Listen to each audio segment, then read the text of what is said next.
நம்ம ரெகுலராக செய்கிற மோர் குழம்பை விட இந்த மாதிரி பருப்பு உருண்டை மோர் குழம்பு செஞ்சு சாப்பிட்டு பாருங்கள். ரொம்பவே சூப்பராக இருக்கும். இந்த டேஸ்ட்டான பருப்பு உருண்டை மோர் குழம்பு எப்படி செய்யலான்னு வாங்க பார்க்கலாம். 1 கிளாஸ் கடலப்பருப்பு, 1/2 கிளாஸ் துவரம்பருப்பு 3 மணி நேரம் ஊற வச்சு மிக்ஸி ஜாரில் போட்டு தேவையான அளவு உப்பு, 1/2 ஸ்பூன் சோம்பை போட்டு அரைச்சி எடுத்துகிட்டு வந்துடலாம்.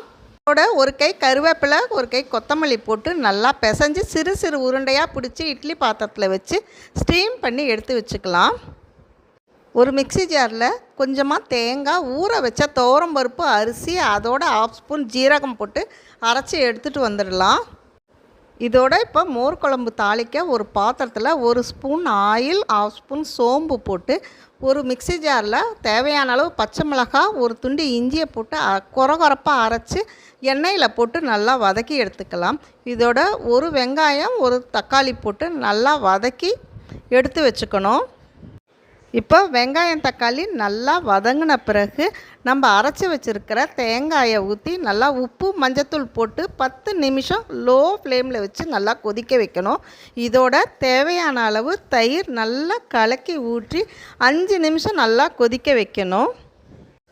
இப்போ நம்ம வேக வச்சுருக்க பருப்பு உருண்டையை போட்டு லோ ஃப்ளேமில் வச்சு 10 நிமிஷம் நல்லா கொதிக்க வச்சு இறக்குனா நல்லா டேஸ்டான பருப்பு உருண்டை மோர் குழம்பு ரெடி ஆகிடுச்சிங்க. இப்போ மேலாப்பில் அப்படியே கொத்தமல்லி இலையை தூவி இறக்குனா நல்லா டேஸ்டான பருப்பு உருண்டை மோர் குழம்புங்க. இதுக்கு தொட்டுக்கிறதுக்கு வடை ரொம்ப டேஸ்ட்டாக இருக்குங்க. மறக்காமல் வீட்டில் ட்ரை பண்ணி பார்த்துட்டு கமெண்ட்ஸில் சொல்லுங்கள்.